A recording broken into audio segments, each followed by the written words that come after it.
რისი თქმა სურს და ვერ გეუბნება. ძალიან მოუხდა ჩემ ფინჯან ყავას პენტაკლების დედოფალი. ძალიან მოუხდა. მე ვწუხვარ რომ შენგან წავედი.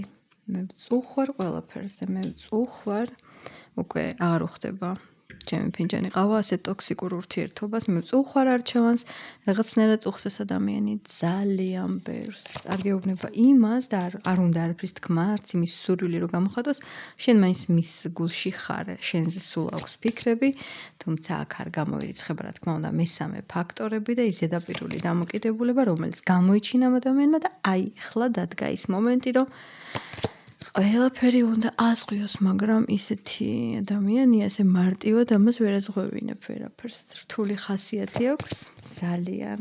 ეცდება ყველაფრის გამოსწორებას, ოღონდ. დიდი იმედებით ნუ იქნებით განწყობილი მის მიმართ, რადგანაც მთავარ საქმეს ეს ადამიანი არ გააკეთებს. ყოველთვის აინტერესებს, რას აკეთებ, რატომ აკეთებ, ვისთან აკეთებ.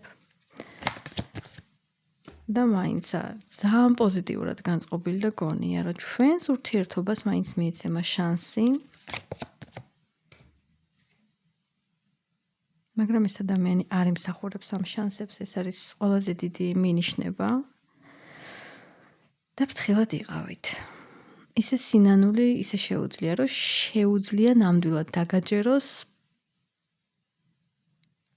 რომ შენ მართლა ერთადერთი ხარ იმ სხვა დანარჩენებში და ამ არეულობაში, რაც ახლა მიახსენი. მე ყველას გელოდებით კომენტარებში. დროებით.